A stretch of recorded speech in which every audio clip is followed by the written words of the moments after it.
saw, I don't know if y'all saw what Manny rode up in today. This beautiful Bugatti. That is beautiful. Thank and you. I love the dream. They showed that old car that you were living in. You came over here from Iran with your family. You lived in that car. How long were you guys in that Datsun, that little station? About 2 months. 2 months, 5 of you. Or you Yes. six? Six. Yeah. So me, my brother, 2 sisters, and my parents. So you guys, and then what did you do during the day? What was your day like? How did Well, you get through that? we were part of the Stater Brothers on Costa Mesa, and my dad was seeking, employment, Yeah. getting the newspaper, and through all the challenges we went, you kind of naturally block some of the hardship you have. Yeah. But yeah, we used to eat banana every day because that was the cheapest source of food. And my dad finally got a job at a company in Costa Mesa, and as a junior accountant, because that's what his education was. Right. And then after a few weeks, he got his paycheck. We moved to Adam's apartment in Costa Mesa again. So Costa Mesa has been my grounding, my starting ground. Yeah. And my headquarters right now is in Costa Mesa too. So Manny, he did a lot. I mean, talk about doing what it takes to get it done. You worked at Kmart. You went to Costco. You bought food. You were selling it. You kind of got in a little trouble there. Well, how much time do you? Yeah, I know. I like you were an innovator. You were always thinking of ways to make it happen. And what I love, even like in the beginning, you were talking about saving and buying your first car. Talk a little bit about what that mindset was when you bought that first car, when you got that job, and you're like, this is what I got to do. Yeah, my first real job was at Kmart, but before that I was selling, used goods at the swap meet, because every time I took the trash out, I saw people leave toasters, TV, or chairs by the dumpster. I'm like, hey, this doesn't look like broken. So I would haul it back to my apartment patio, and then we lived across from Orange Coast College. They used to have swap meet on the weekends, and my mom used to take me over there to buy some used goods for the apartment, and I'm like, hey, why not just sell all the goods here? So that was my first business at age 14 to 16. I was hauling stuff in shopping cart across and selling it on the weekends. It was great business because cost of goods was zero. It was all profit, and it was, I think, like $8 a space. We had 2 spaces. But when I reached 16, I was legally able to work. I got a job at Kmart, pushing shopping carts, cleaning the floors as a stock boy. And but everything I've done since I came here at age 14, I looked at it as a stepping stone, because I'm never done, reinventing myself, growing. And my first job at Kmart, I was getting paid about $110, $120 a week. I think it was $3.20 an hour. And they used to pay you cash back then. Every Friday, people lined up and they give you an envelope with, the change and dollars in there. And I used to save $100 in an envelope, put it on my mattress, literally. And after 50 weeks, a year, I went to auction and bought my first car, 1983 Honda Accord. And my car was better than my manager at Kmart. But that took discipline. I didn't splurge on anything. I made my own sandwich for 1 year, but I was on a mission to buy a car. And one of our neighbors at the apartment used to go to auction and buy and sell cars, and he helped me out. And that was... And you didn't spend it on anything. Like, you had major control. I think that's something that's hard to do. I see young kids now, they want things right now, but you literally said, I'm not going to buy anything else, put this money away and save it, and that's how it paid off. When did you get that never, ever give up attitude? When did that start? Like, was there a spot when it started, or did someone instill that in you, or did you always have it?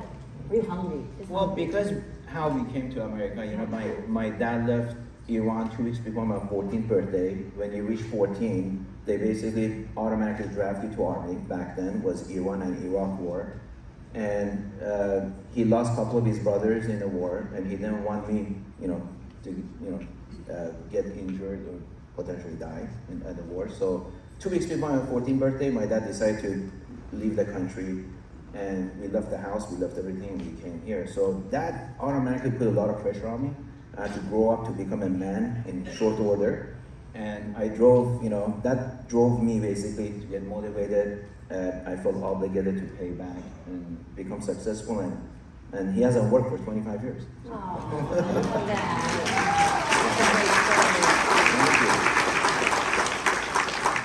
one thing to note that, you know, your social media has been a huge, a lot of people follow Manny on social media because he's just got some really incredible things going. Your car collection is mind-blowing, of course, we love looking at that. But when did you discover social media and how did that change kind of where your career was going? Because you're mostly doing real estate, like kind of where you started. Well, you did mortgage, you had a mortgage company, didn't you? Oh yeah, I had a mortgage company in '92. Actually, my first real money I made was mortgage company, Century West Financial. It was on 3200 Bristol in Costa Mesa, right here. And I had a whole bunch of loan officers and 92 to 94. And then when Alan Greenspan started breaking heights, you know, all the refinance went dead. So I closed it and I opened a supermarket, but that's another story. Oh my gosh. But social media, 2011 or 2012, my sister-in-law, Nikki, you know, told us, hey, there's a new platform, you know, it's pretty cool, you guys should, you know, get on it. And back then I was only on Facebook, and that's how I actually met my wife on Facebook. That was the best thing you got from social media. So we got on Instagram, and of course I just had bought my first Bugatti 2011, and I started posting, you know, my Bugatti, my cars, and it went viral. And then I realized, hey, you know, everybody likes cars, and that actually, you know, became a platform where I share my passion, which is cars, and sometimes now real estate. I have 2 IGs. So but you know, does everybody have a social media page here? Do y'all do work on the social media? Because I think, I mean, we especially, I know, like, Nicole Foster, where are you? You really, like, work it good in I love watching her stuff for Kind on LinkedIn.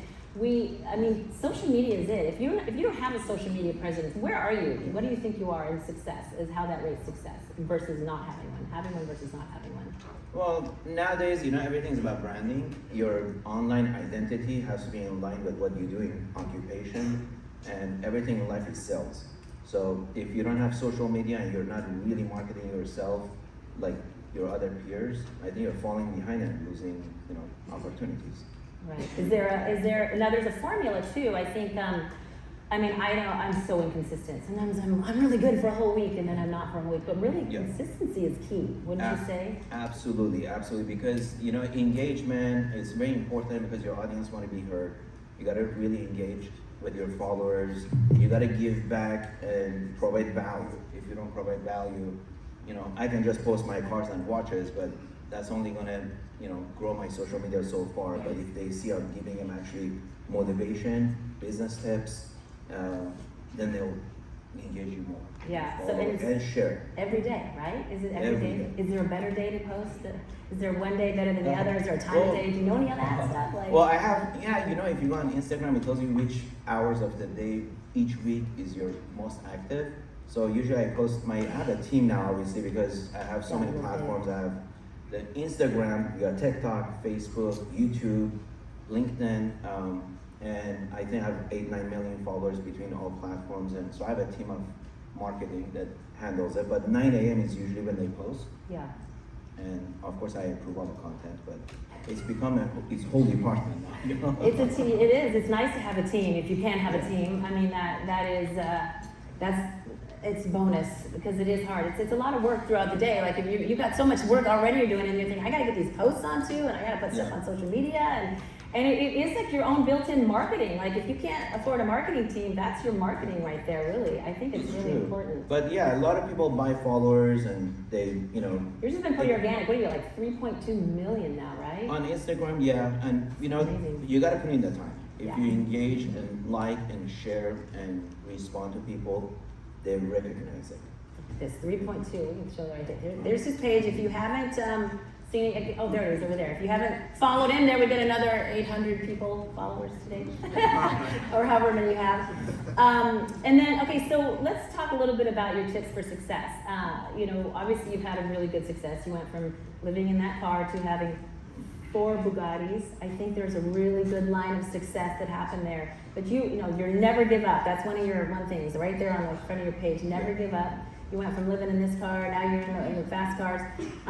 What are your 4 tips for success? And kind of you have these. Oh, there it is. Can you show that? Can you show? Look how pretty that baby is. Hello, gorgeous. So talk about those things that your mantras for living, really. Yeah.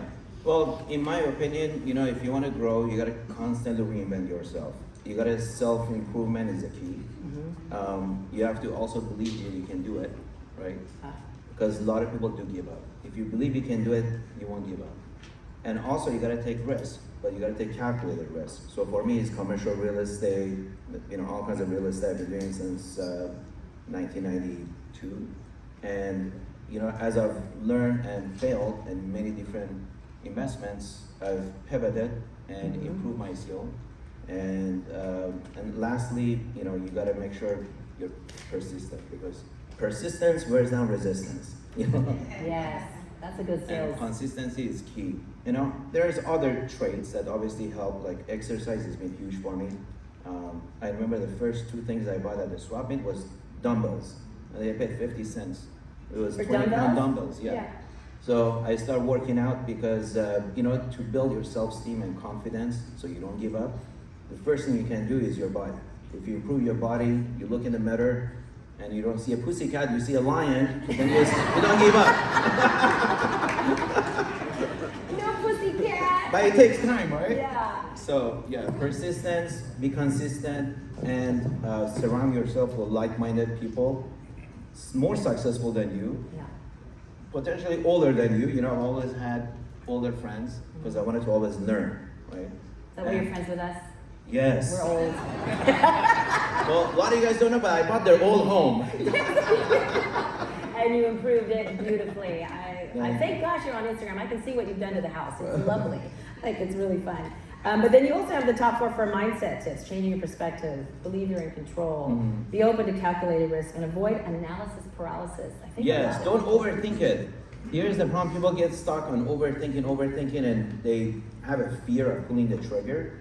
How do you get over that? Well, if you surround yourself with other people that are in the same industry that are more successful than you, kind of like have a mentor, run it by them and just go with their decision, right? Yeah. Because you're obviously not able to pull the trigger, so you got to get over that hump.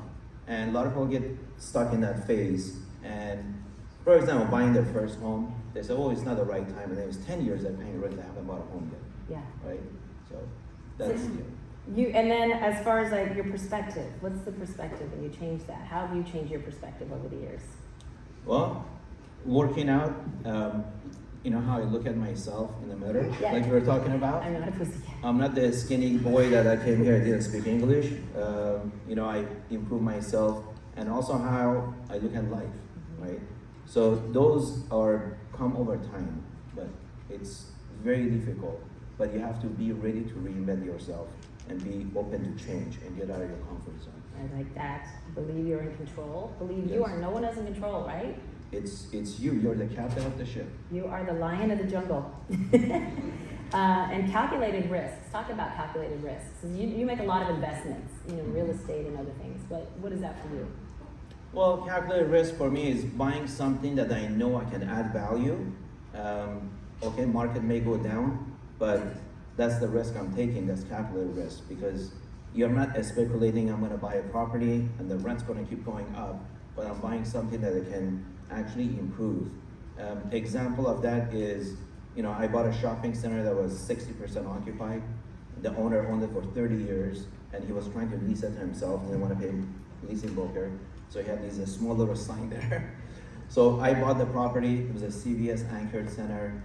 I outparceled the CVS, sold the CVS for more than what I bought the entire shopping center, and now I've leased it to 98% occupancy. Wow. So it's like double my money in less than a year. And that's calculated risk, because I'm looking at something that I know there's a deficiency and I can improve it, right? So it was grossly mismanaged property. Those are, to me, calculated risk.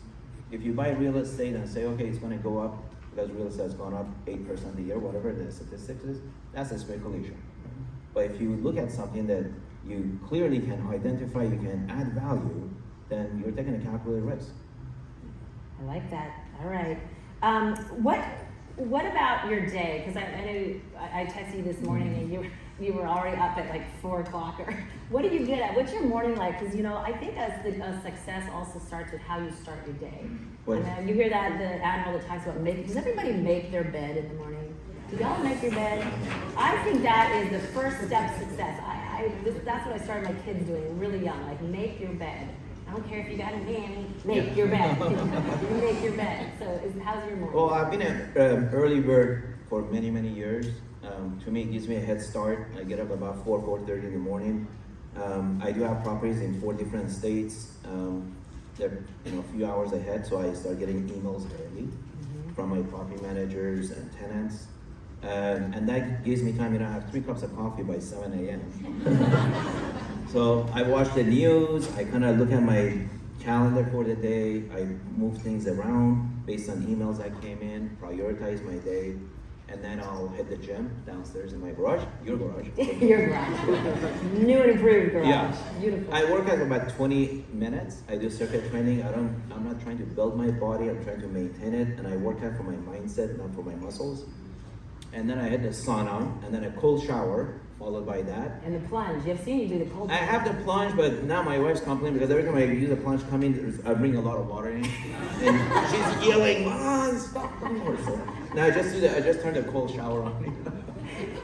That's right. I love a cold shower. Yeah, then I have another cup of coffee at 8 a.m. by Starbucks, and then I'm at the office by 8:30. That's a lot, all before 8:30. Yeah, and I don't eat breakfast, so I guess I do the intermediate fasting. I've been doing that for 20 years. Really? And I don't get hungry. I mean, Anyone else doing intermittent fasting? I hear it's very effective. Yeah, there's a lot of benefits to it. Yeah, Health, absolutely. mental clarity and a lot. And then I have lunch 11:30, couple of meetings in the afternoon, and then I finish my day every day with a cigar. So Wait. I don't recommend that. That is so nasty. I know that's what my wife used to say. We all have to have a vice, right? Everyone's got to have a vice. Well, for me, it's my therapy session. Yeah. Sit and smoke a cigar. Yeah, it's either a cigar or a therapist. I'll take a cigar. The way you smoke, I think the therapist would be cheaper. Probably. Your cigars, I'm sure, aren't cheap. But talk a little bit about mentoring, because that's been a big cornerstone of your life. You created the mentorship, the Contrarian Academy.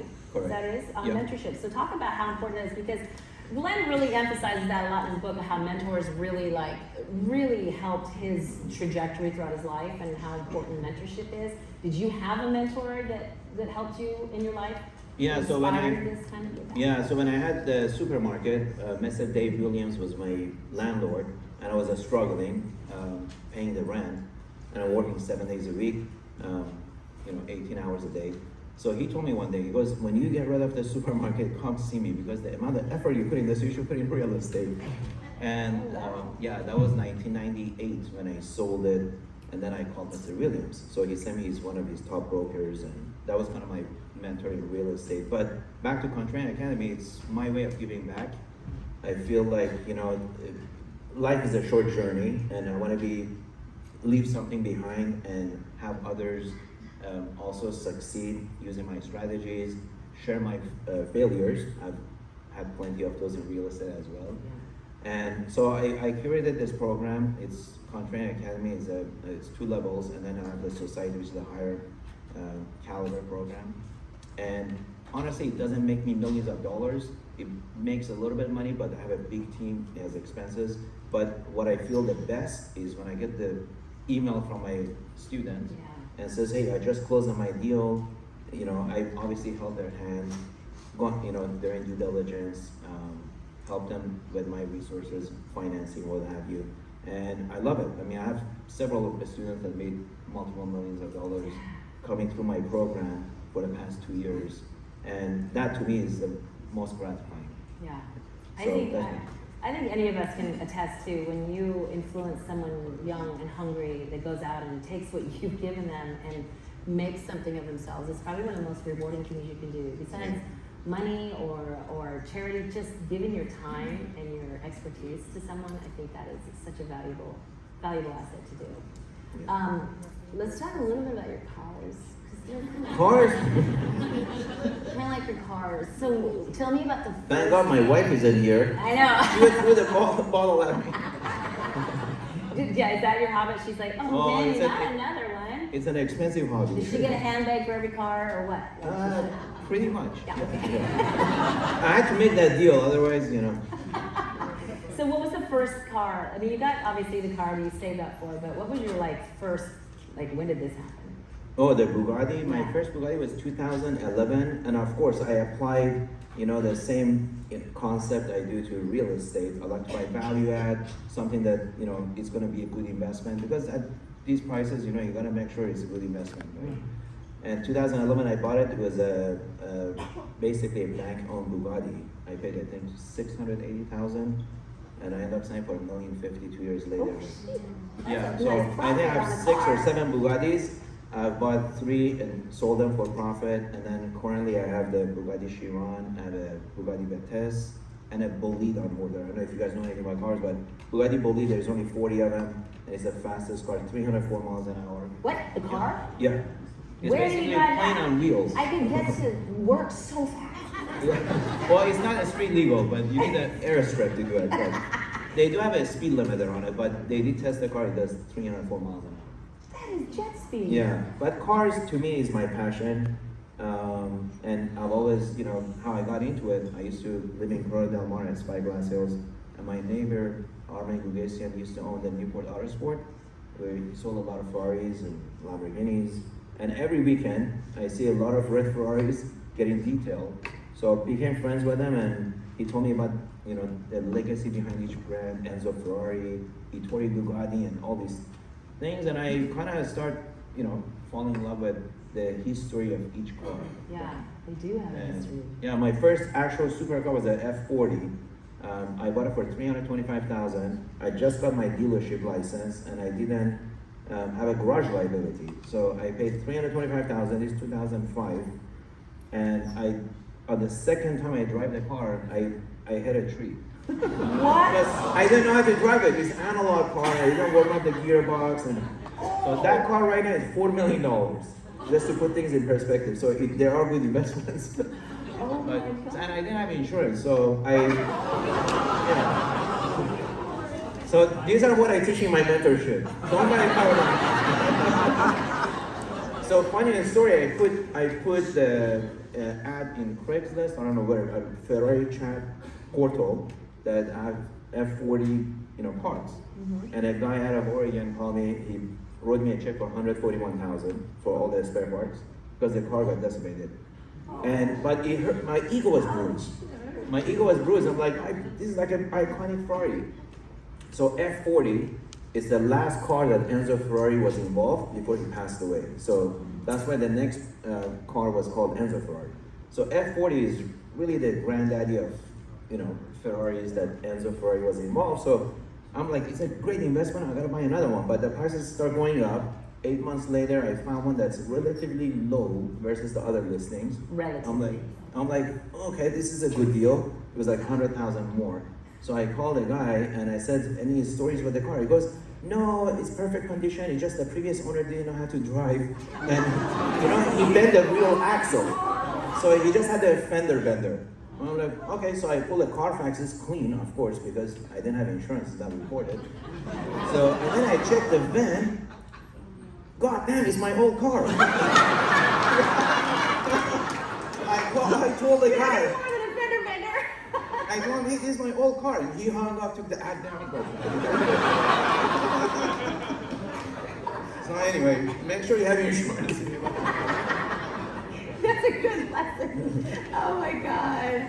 You are so funny. Yeah, I see, and your son you named Enzo, which is so Yes. darling. He is the cutest little man, and I see them driving around the neighborhood sometimes. He's in your lap. And Well, I was gonna call him Ettore Bugatti, because I love Bugatti more than Ferrari. Right. But my wife says, no, they're gonna spell his name in school, Ettore. How do you spell Ettore? I'm like, okay, then Enzo is my second choice. that's a good choice. Second child, second Because I choice. have a back. And you've been married now 10 years, right? Is that? No, longer, 2000, so 13 years. Oh, 13. 12. 12 years. Oh, and his wife is also a very big influencer on social media. And the two of you, how is that? Like, I see you guys posting yourselves all over the country, all over the world. Well, not anymore. Last Yeah. time I posted, I was in New York a year ago. Four Yeah. people showed up at my house climbing up a ladder. So Yeah, that's it's an the important sad thing. part. You don't have as much freedom of posts, especially if you got a lot of followers. Yeah. It's safety. We had a friend who she would post a lot, and they broke into her house and stole her entire Yeah. handbag collection and other things. But yeah, you really gotta be careful. If you're on trips, sometimes it's best to wait till you get back and then post when you get back. I mean, you can still show the content, but you two together, like, is there ever a point when you're just like, okay, we're gonna put the phones down. We're not gonna do this. Is there ever a moment that isn't? Yeah, at night, so when we have dinner after from 7 to 9, usually we're not on our phone. Yeah. We're playing with the kids and, watching funny videos with my daughter. It is. And as you guys know, I think like, social media and phones, they're a blessing and a curse. I mean, it's so, I don't know about you, but my kids are just, they get into it and they lose themselves. How do you handle that with your own children? Because it is like, they need to develop their brain. I think there's a beauty in boredom that creativity is found and imagination is found, but if they never stop and be bored, they never find it. It's only given to them. How do you feel about that? Yeah, that's a very difficult balance to keep. What I do with my daughter, I got her, excited about doing art. So I got an art teacher, now she does oil paintings. And so she's not as much on social media. But you gotta divert their attention to something else because it is addictive. Yeah, I think addictive. we all know that. I mean, even if at the stop sign you look at anyone to your right, left, they're all on their phone. Right. I even saw a cop on his phone like the other day. He was? A cop, a police officer. Oh. He's like scrolling down and I honk. I'm like, hey, what's going on? Yeah. Citizen arrest. And then you just pass by him on your Bugatti and sayonara. Do you have a favorite car? Do you have one that's your favorite? Well, my favorite driving car is a McLaren P1, but if I have to take a car for the weekend, it would be the Bugatti Hermes. Oh, Hermes. Yeah. Okay, so y'all know Hermes, or you've heard of it, the whole Hermes designer line. He teamed up, yes, we love Hermes. He teamed up with Hermes to create a one-of-a-kind Bugatti, chocolate color. Oh my God, it's beautiful. But you designed the entire inside, didn't you, with Hermes? Yes, well, I have 3 of them with Hermes, Oh, but oh, the sorry. first car I ordered a Pagani, Hiroshi Pagani. I reached out to the design team. I said, hey, would you guys be open to collaborate with Hermes because I want to do a one-off design? And they said, yeah, we're open to it. And I called Hermes. They said, well, if you want to pay us for a day trip and expenses. So I flew him to Italy from Paris, the Hermes designer. And after half a day, I guess they was enough, Trust that you were talking about. Yeah, enough compromise because brands, especially like Europeans, they're very set in stone with their design and they take a lot of pride. So it's not easy to tell them, oh, okay, well, we're gonna X your design of the entire interior and we're gonna give it to somebody else to design it. They're very passionate. Yeah. So that was my first car, and then I did the Bugatti, and then I recently did the McLaren Speedtail. Some beautiful cars. So if you want to see Manny's cars and all of his collection, if you follow online, you can see it. It's beautiful. You really highlight the beauty of these. I mean, you got to appreciate the craftsmanship and the artisanship on these vehicles. They're just amazing. Manny, is there anything else you'd like to share before we? What's next? You're heading off to Vegas, the car show, the Concours. Yes, Concours, Formula One. That's the 2 events. Then we're going to Cabo. Take my kids over there. Oh, now this. I think is this one outside? Is this? Yes, that's okay. So it's parked outside. You'll be here till through lunch. So if you want to take a look at that beautiful car, don't sit on the hood. I don't have insurance. Please don't sit on the hood. And take a look. And man, I appreciate you stopping by today. Thank you for being part of our ride. I mean, we've got some. Do you get any bank loans? Do you need to go through? Bank loans? No, Hi, I'm Mandy. good. We got Rates are too high right now, but I'll look you up. Okay, please do. We got this really cool portal. You don't have anything to do with it, but anyway. Well, thank you for joining us today. Thank you for being part of our